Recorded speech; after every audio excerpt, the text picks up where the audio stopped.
Um, uh, uh, Today I'm going to introduce to you some of the struggles and successes of independent hip hop artists. I know if I started mentioning artists like Lil Wayne or Eminem, Drake, a lot of you would know who they are.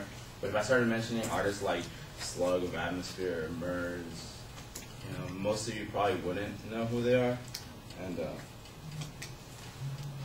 I guess to start, I should define what independent hip hop is, and it's more like the non-commercial part of the genre. Some of the things that I'll discuss today are the differences between commercial and independent, the distribution and the exposure that independent hip hop artists have to struggle through. Some of the relative success of artists in independent hip hop and how the music is celebrated.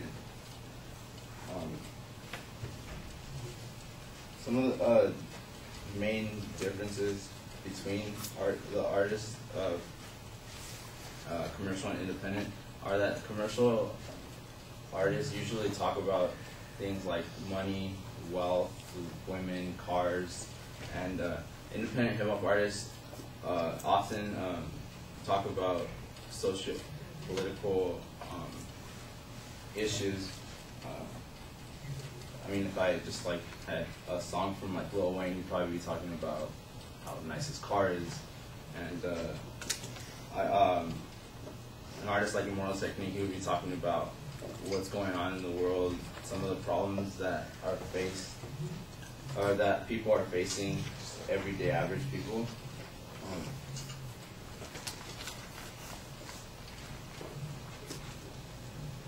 It's a lot more difficult for artists of independent labels to get exposure and distribute their music because they don't have the money and resources that major record labels do. One of the independent hip hop labels, probably the most successful one, is Rhymesayers Entertainment. Then the CEO of it, in an interview, he talks about how he achieved the success, and it started off by since the beginning when it was founded, they handled everything from marketing to the production and distribution. It was a sort of a collective thing. They didn't really plan to make money right off of the top. So if they, like he says in the interview, if they all made $100 off of the project they were on, they would throw it in a pot and save it for the next project. But in 2004, Rhymesayers Entertainment signed with a major distributor. They kept all of the creativity, basically the making of the music to the company, or the record label. The only difference was now that they were being distributed by a major distributor. Thanks to this deal, some of their artists have albums out in stores like Target and Best Buy. Before it was just in the mom and pop shops. It wasn't really in big stores. And the exposure of artists before was a lot tougher than it is nowadays. Now artists have the internet, which pretty much anyone could post up their music and spread it around. This has made artists have a little bit more success than they have had in the past. Some of the relative success, and I say relative because it's not success like the major artists like Lil Wayne or something.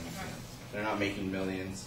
But a good example of this is the group Atmosphere. They're known nationwide. They sell out events in many different cities.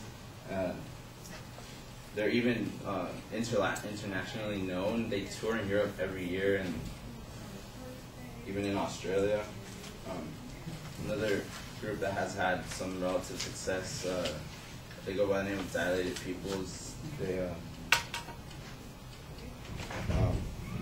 They've collaborated on track with Kanye West, who's huge in the industry, and it peaked at the Billboard charts top 100 at position 78.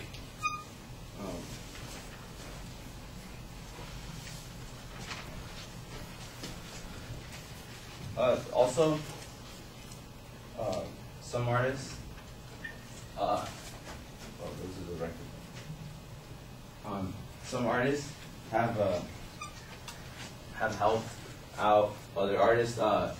Mac Miller, he's probably a little more known because he's like probably the most famous independent artist at the moment. He's helping out by taking other groups or people on tour with him, like People Under the Stairs. They've been around for a really long time, but they're not as famous. This is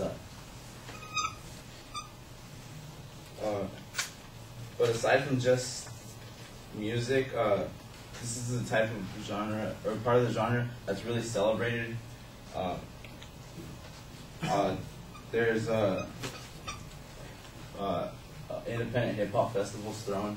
I know two of them. Soundset, which is in Minnesota, which is thrown by, or hosted by Atmosphere. They're huge. And then in California, there's one by the name Paid Dues. These are the lineup for these years. Before the lineups were a lot shorter. There weren't as many people at them.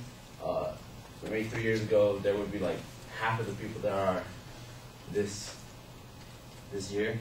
And it's not just about the music. They also, it's also about giving back.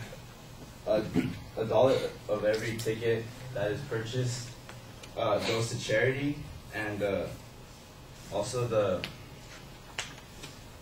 the host of this, who goes by the name of Mers,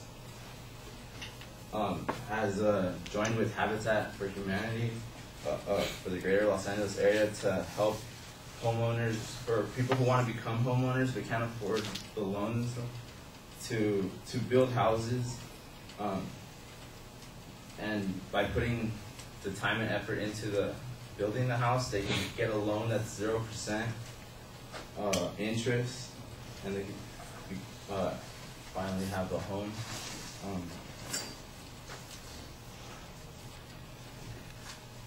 Well, to conclude today, I have talked about how independent artists differ from commercial artists, how some of the artists struggle, and how some artists have had success despite the lack of resources, some of the relative success of artists, and how the music is celebrated. That's all.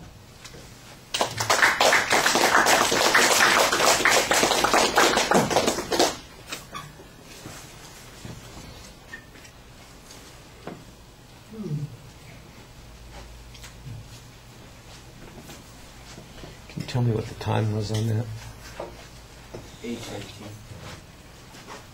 I started mine a little bit late, so.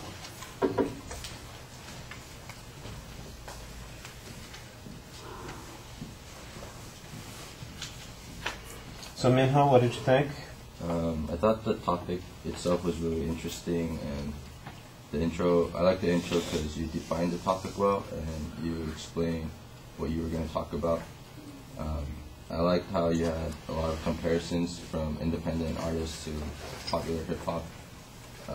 Your speech also was really informative. Like, you had a lot of examples to back up what you were saying. Two things you could work on is just eye contact, I think, and like having stronger topic sentence, because like I think you just kind of went into what you were going to talk about without explaining like this is what I'm going to start. I thought the visual aid like supported what you were going to say well. I think if you just kind of like had it a little prepared before, it would work. All right. Yeah, I can see maybe another run through or two would fix a couple of things, like the visuals. It looked like you had something that was going to be earlier in the speech and forgot to integrate it into the presentation.